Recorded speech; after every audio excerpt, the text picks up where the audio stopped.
Pearson ഒരു ഒട്ടും ദേശാഭിമാനമില്ലാത്ത കൂട്ടരാണ് ഈ കോൺഗ്രസ് എന്ന് തോന്നുന്നു. ഈ രാഹുൽ ഗാന്ധി നയിക്കുന്നതായതുകൊണ്ട് രാഹുൽ ഗാന്ധിയുടെ ബുദ്ധിയില്ലായ്മയും അസംബന്ധവും മണ്ടത്തരമായിരിക്കുമല്ലോ എല്ലാ കോൺഗ്രസ്സുകാരും കൊണ്ടു നടക്കുന്നത്. അതുകൊണ്ട് അവർ ഇന്നലെ പ്രധാനമന്ത്രി മോദിയുടെ, പ്രത്യേകിച്ച് ഈ യുദ്ധസമാനമായ അന്തരീക്ഷത്തിൽ നമ്മുടെ പ്രധാനമന്ത്രിയുടെ കൂടെ നിൽക്കേണ്ടതാണ്. നമ്മൾ ഓർക്കുന്നില്ലേ, ഈ ഇന്ദിരാഗാന്ധിയൊക്കെ ബംഗ്ലാദേശ് യുദ്ധമൊക്കെ നടക്കുമ്പോൾ വാജ്പേയിയൊക്കെ ഇന്ദിരയുടെ കൂടെ നിൽക്കുന്നതൊക്കെ ഓർക്കുന്നില്ലേ? ദുർഗയെ പോലെയാണെന്ന് വാജ്പേയി പറഞ്ഞിട്ടൊന്നുമില്ല, അത് കോൺഗ്രസ്സുകാർ പറഞ്ഞു വരുത്തിയതാണ്. പക്ഷെ ഞങ്ങൾ നിങ്ങളുടെ കൂടെയാണ് ആ കാലത്ത് പറഞ്ഞിട്ടുണ്ട്.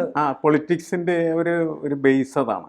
കാരണം വെച്ചാൽ ഈ യുദ്ധം വരുന്ന സമയത്ത് നമ്മളുടെ ഒരു ദേശീയബോധം, എല്ലാവരും ഒറ്റക്കെട്ടായിട്ട് നിൽക്കുകയും ശത്രുവിനെ തകർക്കുകയും ചെയ്യാം. ഈ ഒരു മനസ്ഥിതിയാണ് പൊതുവെ ആളുകളുടെ ഇടയ്ക്കെല്ലാം ഉള്ളത്. ഇപ്പോൾ കാണിച്ചിരിക്കുന്ന വൃത്തികേട് എന്താന്ന് വെച്ചാൽ, ഇന്നലെ ഒരു പോസ്റ്റർ കോൺഗ്രസ് പ്രസിദ്ധീകരിച്ചിരിക്കുന്നു. പോസ്റ്ററിൻ്റെ മുകളിൽ ഗയാബ് എന്ന് എഴുതിയിട്ടുണ്ട്. ഗയാബ് എന്ന് ഹിന്ദിയിൽ പറഞ്ഞു കഴിഞ്ഞാൽ അപ്രത്യക്ഷൻ, മിസ്സിങ് എന്നുള്ള അർത്ഥമാണ്. മിസ്സിങ് എന്നുള്ള അർത്ഥമാണ്. എന്നിട്ട് ഈ തലയില്ല, ഒരു രൂപമുണ്ട്. ഈ രൂപത്തിൻ്റെ വേഷം മുഴുവൻ മോദിയുടെ വേഷമാണ്. എന്ന് പറഞ്ഞാൽ നമ്മുടെ പ്രധാനമന്ത്രിയുടെ ശിരോച്ഛേദം ശിരച്ഛേദം നടത്തിയ ഒരു പോസ്റ്റർ. പ്രധാനമന്ത്രിയുടെ തല വെട്ടിയിട്ടുള്ള ഒരു പോസ്റ്റർ പ്രസിദ്ധീകരിച്ചിരിക്കുകയാണ് ഈ ഘട്ടത്തിൽ കോൺഗ്രസ്. ഈ പോസ്റ്റർ എടുത്തിട്ട് പാകിസ്ഥാനിൽ മുമ്പ് മന്ത്രിയായിരുന്ന ഫയാദ് ചൗധരി ഉണ്ടല്ലോ, അയാൾ ഷെയർ ചെയ്തിട്ടുമുണ്ട്. എന്ന് പറഞ്ഞാൽ കോൺഗ്രസ്സുകാർ പാകിസ്ഥാൻ്റെ കൂടെയാണ് എന്നുള്ള മട്ടിൽ. ഇത് നമ്മുടെ ഗൗരവ് ഭാട്ടിയ, BJP-യുടെ വക്താവ്, അദ്ദേഹം പറഞ്ഞിട്ടുണ്ട്, ഇനിയിപ്പോൾ നമ്മൾ ലഷ്കർ-എ പാക് കോൺഗ്രസ് എന്ന് പറയുന്ന അവസ്ഥയാണ് ഇപ്പോൾ എന്ന് അദ്ദേഹം ഇതിനോട് പ്രതികരിച്ചിട്ടുണ്ട്. ലഷ്കർ-എ പാക് കോൺഗ്രസ് എക്സിലാണ് ഈ പോസ്റ്റർ പ്രസിദ്ധീകരിച്ചിരിക്കുന്നത്. കോൺഗ്രസ് മോദിയുടെ വസ്ത്രങ്ങൾ തലയില്ല, മോദിയുടെ പേരില്ല, പക്ഷെ വസ്ത്രം മതിയല്ലോ, പേരിൻ്റെ കാര്യമൊന്നുമില്ലല്ലോ. കാർട്ടൂണുകളിലും ഒന്നും പേരിൻ്റെ ആരും പ്രസിദ്ധീകരിക്കാറില്ല. അത് അവർ പശ്ചാത്തലം ആയിട്ട് പറയുന്നത് എന്താണെന്ന് വെച്ചാൽ, സർവകക്ഷി യോഗം നടന്നിരുന്നു കഴിഞ്ഞ ദിവസം. സർവകക്ഷി യോഗത്തിൽ മോദി പങ്കെടുത്തിരുന്നില്ല, അങ്ങനെ മിസ്സിങ് എന്നാണ് ഞങ്ങൾ ഉദ്ദേശിച്ചത് എന്ന് പറയുന്നുണ്ട് അവർ. പക്ഷേ സർവകക്ഷി യോഗത്തിൽ മോദി പങ്കെടുക്കില്ല എന്നുള്ളത് നേരത്തെ തന്നെ വ്യക്തമായിരുന്നു. കാരണം കക്ഷി നേതാവ് എന്ന് പറയുന്ന നിലയ്ക്ക് JP നഡ്ഡ അത് നടത്തും. മോദിയും അമിത്ഷായും അതിൽ പങ്കെടുക്കില്ല എന്നുള്ളത് അറിയാമായിരുന്നു. കോൺഗ്രസിൻ്റെ വർക്കിംഗ് കമ്മിറ്റി ചേർന്നപ്പോൾ ഞാനൊരു ഡൽഹി പത്രത്തിൽ വായിച്ചിരുന്നതാണ്, ഈ രാഹുൽ ഗാന്ധിയും ഖാർഗെയും പങ്കെടുക്കണമെന്നുള്ള കാര്യം കോൺഗ്രസ് വർക്കിംഗ് കമ്മിറ്റിയിൽ ചർച്ച ചെയ്തിരുന്നപ്പോൾ പിന്നെ അവർ മോദിയും അമിത്ഷായും ഉണ്ടെങ്കിൽ രാഹുലും ഖാർഗെയും പങ്കെടുക്കേണ്ടതില്ല എന്ന് തീരുമാനിച്ചിരുന്നു. മറ്റേ മോദിയും ഷായും പങ്കെടുക്കുന്നില്ല എങ്കിൽ നിർബന്ധമായും രാഹുലും ഖാർഗെയും പങ്കെടുക്കണമെന്ന് തീരുമാനിച്ചിരുന്നു. എന്ന് പറഞ്ഞാൽ കൊള്ളാവുന്ന ആളുകളൊക്കെ അഭിമുഖീകരിക്കാനായിട്ട് ഇവർക്ക് ബുദ്ധിമുട്ടുണ്ട് എന്നുള്ളത് ആ ചർച്ചയുടെ റിപ്പോർട്ടിൽ ഞാൻ വായിച്ചിരുന്നതാണ്. മോദിയും മറ്റേ ഷായും ഇല്ലെങ്കിൽ നമുക്ക് പങ്കെടുക്കാമെന്ന് രാഹുൽ ഗാന്ധിയും ഒക്കെ. അപ്പോൾ മാക്കൻ പറഞ്ഞിരുന്നു, അല്ല നമ്മൾ പങ്കെടുക്കണം, ഇങ്ങനത്തെ ആണല്ലോ എന്നൊക്കെ ഉള്ളത്. അപ്പോൾ സർവകക്ഷി യോഗത്തിൽ ഇങ്ങനെ ഉണ്ടാവില്ല എന്നുള്ളത് ഉറപ്പായിരുന്നു. സർവകക്ഷി യോഗത്തിൽ മോദി പങ്കെടുക്കില്ല, മിസ്സിങ് അല്ല, അത് നേരത്തെ തീരുമാനിച്ചാണ്. സർവകക്ഷി യോഗത്തിന് BJP കക്ഷിയുടെ എല്ലാ കക്ഷികളുടെയും നേതാക്കളാണ് പങ്കെടുക്കുന്ന പ്രസിഡന്റ്. അപ്പോൾ അതിൽ കഥയില്ല. അപ്പോൾ ഈ ഫവാദ് അഹമ്മദ് ഹുസൈൻ ചൗധരി പഴയ മന്ത്രി, അയാളിപ്പോൾ എല്ലാ ദിവസവും പോസ്റ്റ് ഇടുന്നുണ്ട്. അയാൾ ഇവിടുത്തെ കോൺഗ്രസ് പാർട്ടിയില്ലേ, ഇവരുടെ ഒരു പോസ്റ്റ് ഷെയർ ചെയ്തിരുന്നു അദ്ദേഹം, ഈ കേരളത്തിലെ ഇന്ത്യൻ നാഷണൽ കോൺഗ്രസിൻ്റെ. അവർ പറഞ്ഞിരുന്നു, പഹൽഗാം അതിർത്തിയിൽ നിന്ന് 200 കിലോമീറ്റർ അകലെയാണ്, അവിടെ എങ്ങനെ ഭീകരർ വന്നു, ഇത് കേന്ദ്രത്തിൻ്റെ പിടിപ്പുകേടല്ലേ എന്ന് ചോദിച്ച് ഇവിടെ പ്രസിദ്ധീകരിച്ച പോസ്റ്റ് കോൺഗ്രസിൻ്റെ ഔദ്യോഗിക സൈറ്റിൽ പ്രസിദ്ധീകരിച്ചതും അയാൾ ഷെയർ ചെയ്തിരുന്നു. അതായത് പാകിസ്ഥാൻ ഇപ്പോൾ നോക്കിയിരിക്കുന്നത് ഇന്ത്യയിൽ നിന്ന് പാകിസ്ഥാനിന് അനുകൂലമായി എത്ര ആളുകൾ കിട്ടും, എന്തെല്ലാം സംഭവങ്ങളുണ്ടാകും, എന്തെല്ലാം പോസ്റ്റുകളുണ്ടാകും എന്ന് നോക്കിയിരിക്കുകയും മാത്രമല്ല യുദ്ധം നടക്കുന്നതിന് മുൻപ് തന്നെ അവർ പറയുന്നത് ഇന്ത്യയിൽ നിരവധി ആളുകൾ പാകിസ്ഥാനൊപ്പമാണ് എന്നാണ്. ഇങ്ങനത്തെ ഒരു ഫീൽ അവർക്ക് കൊടുക്കാൻ ഒരു കാരണവശാലും നമ്മൾ ശ്രമിക്കാൻ പാടില്ല എന്നുള്ളതാണ്. കാരണം നമ്മൾ ഒറ്റക്കെട്ടായിട്ട് നിൽക്കുകയാണ്, പാകിസ്ഥാൻ്റെ പത്തിക്കടിക്കും എന്ന് അവനെ ബോധ്യപ്പെടുത്തേണ്ട ഒരു സാഹചര്യത്തിൽ അവർക്ക് ഇവിടെ നിന്ന് പല എല്ലും കഷ്ണങ്ങളിങ്ങനെ പെറുക്കിയെടുത്ത് ഇന്ത്യക്കെതിരെ ഉപയോഗിക്കാൻ പറ്റുന്നൊരു അന്തരീക്ഷം സൃഷ്ടിക്കുന്നുണ്ട്. അത് ശരിക്കും നല്ലതല്ലെന്നാണ് എനിക്ക് തോന്നുന്നത്. എന്താണ് അതായത് എന്താന്ന് വെച്ചാൽ അവിടെ ഒരു മുമ്പ് കേന്ദ്രത്തിൻ്റെ കയ്യിലായിരുന്നു കശ്മീർ മൊത്തം അവിടുത്തെ കാര്യങ്ങളുമൊക്കെ. അവിടെ ഒരു സുപ്രീം കോടതി പറഞ്ഞു സെപ്റ്റംബർ 30-നകം തിരഞ്ഞെടുപ്പ് നടത്തിയിരിക്കണം. അവിടെ ഒരു തിരഞ്ഞെടുപ്പ് നടത്തിയിട്ട് അവിടെ ഒരു മുഖ്യമന്ത്രി വന്നു, ഒമർ അബ്ദുള്ള. അയാൾ ഇന്ത്യ മുന്നണിയുടെ ഭാഗമായിട്ട് നിൽക്കുന്ന ആളല്ലേ. അപ്പോൾ അവിടെ ഒരു ഇൻ്റലിജൻസ് ഫെയിലിയർ ഉണ്ടെങ്കിൽ ഇതിൽ മോദിക്ക് എന്താ ഉത്തരവാദിത്തം, ഒമർ അബ്ദുള്ളക്ക് ഉത്തരവാദിത്തം ഇല്ലേ? അല്ല, രണ്ടുപേർക്കും ഉത്തരവാദിത്തം ഉണ്ടെന്നാണ് നമ്മളുടെ പൊതുവെ അവിടുത്തെ സാഹചര്യം മനസ്സിലാക്കുമ്പോൾ നമ്മൾ വിലയിരുത്തേണ്ടത്. കാരണം പൂർണ്ണമായിട്ടും സ്റ്റേറ്റിന് എല്ലാ അധികാരങ്ങളും കൊടുത്ത് ഒരു സംസ്ഥാന പദവിയൊന്നും ഇപ്പോൾ നൽകിയിട്ടില്ല. നൽകും എന്ന് പറയപ്പെടുന്നു എന്ന് മാത്രമേ ഉള്ളൂ. എന്തായാലും പക്ഷേ ഒമർ അബ്ദുള്ള പറഞ്ഞല്ലേ എൻ്റെ ഒരു വീഴ്ചയുണ്ട് അതിനകത്തുനിന്നുള്ളത്. സ്വാഭാവികമായിട്ടും എനിക്ക് തോന്നുന്നത് കേന്ദ്രത്തിനും അതേപോലെ തന്നെ സംസ്ഥാനത്തിനും അതിൽ ചെറിയ വീഴ്ചകൾ സ്വാഭാവികമായിട്ട് സംഭവിക്കാം. കാരണം അത് അങ്ങനെ വീഴ്ച വരാനുള്ള കാരണം എന്ന് വെച്ചാൽ എല്ലാം നോർമലായെന്ന് പറയുന്നൊരു ഒരു ഒരു ഒരു ഫീൽ എല്ലാവർക്കും ഉണ്ടായി. ടൂറിസ്റ്റുകൾക്കും അങ്ങനെ തന്നെയാണ്. അപ്പോൾ അതുകൊണ്ട് ആണ് അവിടെ നിന്നൊക്കെ കുറച്ച് പട്ടാളക്കാരെയൊക്കെ മാറ്റിയത് എന്നാണ് നമ്മൾ മനസ്സിലാക്കേണ്ടത്. പക്ഷേ അതിങ്ങനെ വരും എന്ന് ഒരിക്കലും കരുതിയിരുന്നില്ല.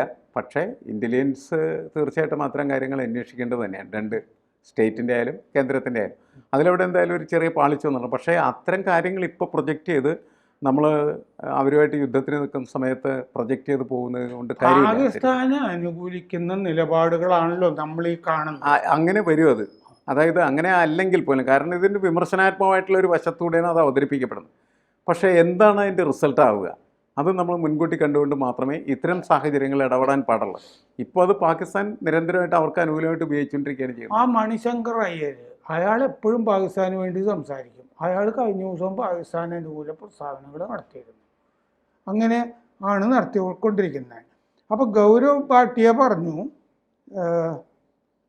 ഈ ഫഹദ് അഹമ്മദ് ഹുസൈൻ ചൗധരി ഫയാദ് അയാൾ ഇത് പങ്കുവച്ചിട്ട് ഈ തലയില്ലാത്ത മോദിയുടെ ചിത്രം പങ്കുവച്ചിട്ട് പറഞ്ഞു, കഴുതയുടെ തലയിൽ കൊമ്പില്ലെന്ന് കേട്ടിട്ടുണ്ട്, ഇവിടെ മോദി അപ്രത്യക്ഷനായിരിക്കുന്നു എന്നാണ് അയാൾ എഴുതിയത്. എന്ന് പറഞ്ഞാൽ കോൺഗ്രസ് പാകിസ്ഥാനെ സഹായിച്ചിരിക്കുന്നു, അവർക്ക് ഷെയർ ചെയ്യാവുന്ന ഒരു പോസ്റ്റ് ഇട്ടിരിക്കുന്നു. ഇതാണ് സംഭവിച്ചിരിക്കുന്നത്. നമ്മളാണെങ്കിൽ പാകിസ്ഥാൻ്റെ യൂട്യൂബ് ചാനലൊക്കെ ഇവിടെ നിരോധിച്ചിട്ടുണ്ട്. പ്രതിരോധ മന്ത്രിയുടെ എക്സ് അക്കൗണ്ട് ഇവിടെ കഴിഞ്ഞ ദിവസം പൂട്ടി, പാകിസ്ഥാൻ പ്രതിരോധ മന്ത്രിയുടെ. ഈ ഗൗരവ് ഭാട്ടിയ പറഞ്ഞ എന്താണെന്ന് വെച്ചാൽ BJPയുടെ വക്താവ് ലഷ്കർ ഇ പാക് കോൺഗ്രസ് എന്ന് പറഞ്ഞൊരു ഭീകര സംഘടനയായിട്ട് അത് മാറി. പാകിസ്ഥാന് അനുകൂലമായ സിഗ്നലുകളാണ് അവർ കൊടുത്തുകൊണ്ടിരിക്കുന്നത്. അതാണ് ഈ കണ്ടത്. ഇതൊരു നിഷ്കളങ്ക പോസ്റ്റായിട്ട് കാണാൻ പറ്റില്ല. ഞങ്ങൾ നിങ്ങളുടെ കൂടെ ഉണ്ട് എന്ന് പാകിസ്ഥാനുള്ള സിഗ്നലാണ് കോൺഗ്രസ് കൊടുത്തിരിക്കുന്നത്. അല്ല, രാഹുൽ ഗാന്ധി ചൈനയുടെ കൂടെയാണെന്ന് നമ്മൾ ഈ ഗാൽവാൻ സംഘർഷം നടക്കുമ്പോൾ അയാൾ പോയിട്ട് പാകിസ്ഥാൻ സ്ഥാനപതിയെ കണ്ടില്ലേ? രാഹുൽ ഗാന്ധി അനവസരത്തിൽ ഇത്തരം കാര്യങ്ങൾ ചെയ്യുന്നതൊക്കെ മുകളിൽ നിന്ന് കെട്ടിപ്പടുക്കുന്ന പാർട്ടി എന്ന് ഇവിടുത്തെ വേറൊരു പാർട്ടിയെ പറ്റി പറയാറില്ലേ, CPM-നെ പറ്റി എന്ന് പറയുന്ന പോലെ ഈ മുകളിലും ഇങ്ങനെയാണ് കാണിച്ചുകൊണ്ടിരിക്കുന്നത്. അപ്പോൾ ഇന്ത്യയുടെ പരമാധികാരം ദുർബലപ്പെടുത്തുക എന്നുള്ളതാണ് കോൺഗ്രസിൻ്റെ ലക്ഷ്യം. അതിനാണ് ഈ പോസ്റ്റർ ഉണ്ടാക്കിയത്. ഗൗരവ് ഭാട്ടി പറഞ്ഞു, വിഷലിപ്തമാണ് ഈ പോസ്റ്റർ എന്ന് പറഞ്ഞു. Amit Malviya IT cell chief BJPയുടെ അങ്ങേര് പറഞ്ഞു, മുസ്ലിം വോട്ട് ബാങ്കിന് വേണ്ടിയിട്ടുള്ള പോസ്റ്ററാണ് കോൺഗ്രസ് ഇറക്കിയിരിക്കുന്നത്. ഗയാബ് എന്ന് പറഞ്ഞിട്ട് 2004 ഹിന്ദി സിനിമ വന്നിരുന്നു, ഗയാബ്. ആ സിനിമയിൽ തുഷാർ കപൂറായിരുന്നു നായകൻ. അതിൽ വിഷ്ണു എന്നാണ് നായക കഥാപാത്രത്തിൻ്റെ പേര്. അപ്പോൾ ഈ വിഷ്ണുവിനെ എല്ലാവരും അപമാനിച്ചുകൊണ്ടിരിക്കും ഇങ്ങനെ സമൂഹത്തിൽ. അപ്പോൾ വിഷ്ണു അതിലും മടുത്തിട്ട് വിഷ്ണു ദൈവത്തിനോട് എന്നെ അപ്രത്യക്ഷനാക്കൂ എന്ന് പ്രാർത്ഥിക്കും. അങ്ങനെ അയാളെ ദൈവം ഗയാബാക്കും, അപ്രത്യക്ഷനാക്കും. അപ്രത്യക്ഷനായി കഴിയുമ്പോൾ അത് അതിലും വലിയ പുലിവാലാവും. അപ്രത്യക്ഷനായ ശേഷം അപ്രത്യക്ഷനായ ലോകത്ത് നേരിടുന്നത് ഇതിനേക്കാൾ വലിയ അപമാനമാണ്. അങ്ങനെ ഒരു ഖയാബ് എന്ന് പറഞ്ഞിട്ടൊരു പോസ്റ്റർ പണ്ട് വന്നിട്ടുണ്ട് സിനിമ. അത് വെച്ചിട്ട് ഇവർ ചെയ്തിരിക്കുന്ന വിദ്യയാണിത്. പക്ഷെ അതൊരു ന്യായമല്ലല്ലോ. അല്ല, ഇതിൻ്റെ പ്രശ്നം എന്താണെന്ന് വെച്ചാൽ ഈ രാഷ്ട്രീയ പ്രസ്ഥാനങ്ങൾ അവർക്ക് മണ്ണിൽ വേരുറക്കാൻ കഴിയണമെങ്കിൽ അവർ ഇത്തരം പ്രത്യേക സാഹചര്യങ്ങളിലൊക്കെ എടുക്കുന്ന നിലപാടുകളെന്ന് പറയുന്നത് കൃത്യമായിട്ട് അവർക്ക് മുന്നോട്ട് പോകാൻ പറ്റുന്ന തരത്തിലായിരിക്കണം. എന്നുവെച്ചാൽ ശത്രുക്കളുടെ കയ്യിൽ ആയുധമാകാവുന്ന ഒരു വാചകവും ഒരു നീക്കവും ഒരു ചിഹ്നവും അവരുടെ ഒന്നും ഭാഗത്തുനിന്ന് വരാൻ പാടില്ല. അത്ര ശ്രദ്ധയോടുകൂടി ഇടപെട്ടാൽ മാത്രമാണ് ഇത് പൊളിറ്റിക്സിനപ്പുറത്തേക്ക് കൊണ്ടുപോകാനായിട്ട് കഴിയുകയുള്ളൂ. അങ്ങനെ കഴിഞ്ഞാൽ മാത്രമാണ് നമ്മൾ ഒറ്റക്കെട്ടായി നിൽക്കുന്നതെന്ന് പറയുന്ന ഫീൽ നമുക്കുണ്ടാക്കാനും ശത്രുവിനുണ്ടാക്കാനായിട്ട് കഴിയുള്ളൂ. ശത്രുവിനെതിരെ ഇപ്പോൾ അത്തരത്തിലൊരു വൈകാരിക അവസ്ഥ സൃഷ്ടിക്കേണ്ട ആവശ്യം. യുദ്ധത്തിൻ്റെ പ്രത്യേകത നേരത്തെ ശരിയാണ്, ഇന്ദിരാഗാന്ധിക്ക് എല്ലാവരും സപ്പോർട്ട് ചെയ്ത് നിന്നത് അതിനുവേണ്ടി തന്നെയാണ്. എല്ലാവരും അങ്ങനെയാണ്. യുദ്ധം വരുന്ന സമയത്ത് എപ്പോഴും നമ്മളുടെ ഭരണകൂടം, ആ ഭരണകൂടം എന്ന് പറഞ്ഞാൽ നമ്മുടെ ഭരണകൂടമാണ്, എല്ലാവരുടെയും ഭരണകൂടമാണ്, അതിനു വേണ്ടി നിൽക്കുകയും അതിനൊപ്പം നിൽക്കുകയും ചെയ്താൽ മാത്രമാണ് ജനങ്ങളുടെ സപ്പോർട്ട് കിട്ടുള്ളൂ. ഈ പുതിയ കോൺഗ്രസ് മന്ദിരം ഉണ്ടാക്കിയല്ലോ ഡൽഹിയിൽ, അതിൻ്റെ ഉദ്ഘാടന സമയത്ത് ഈ പപ്പുമോൻ പറഞ്ഞത് എന്താണ്? Our fight is against the state എന്നാണ് പറഞ്ഞത്. ഞങ്ങളുടെ പോരാട്ടം രാജ്യത്തിനെതിരാണെന്ന് പറഞ്ഞാണ്. അതിൽ പല കോടതികളും ഇപ്പോൾ സമൻസ് അയച്ചിട്ടിരിക്കുകയാണ് രാഹുലിനെതിരെ. ഞങ്ങൾ ഈ രാജ്യത്തിനെതിരെയാണ് പോരാട്ടം. എന്താ പറ്റുമെന്ന് വെച്ചാൽ ഒരു പ്രസംഗം ഇങ്ങനെ പോകുന്ന സമയത്ത് എൻ്റെ ഒരു കണ്ടക്ഷൻ ഉണ്ടാവും, അതിലിടക്ക് വന്ന് വീഴുന്നൊരു വാചകമായിരിക്കും. ഇവർ ബുദ്ധിപൂർവ്വമാണ് സംസാരിക്കുന്നതെങ്കിൽ അങ്ങനെയുള്ള വാചകങ്ങളെ അതിൻ്റെ അകത്ത് കയറാൻ പാടില്ല എന്നുള്ളതാണ്. ഇത് ഈ ശരിക്കും പറഞ്ഞാൽ ഈ മണ്ടത്തരത്തിൻ്റെ വിളവ് കൊയ്യുന്ന ഒരു കാലത്താണ് നമ്മൾ രാഷ്ട്രീയ പ്രവർത്തനം നടത്തുന്നത് തിരിച്ചറിയാൻ. കോൺഗ്രസ്സിന് കഴിഞ്ഞില്ലെങ്കിൽ കോൺഗ്രസിൻ്റെ കാര്യം വളരെ ബുദ്ധിമുട്ടായിരിക്കും. പല നമ്മൾ രണ്ടുപേരും തന്നെ ഇവിടെ ചർച്ച ചെയ്തിട്ടുണ്ട്. അതായത് ആ മുംബൈ സ്ഫോടനങ്ങൾ നടന്ന് താമസിയാതെ ഇയാളൊരു വിരുന്നിൽ പങ്കെടുത്തു എന്ന് പറഞ്ഞാൽ നമ്മൾ ചർച്ച ചെയ്തതാണ്. ശരിയാണ്, ഇത്രയും ബോധമേ ഉള്ളൂ.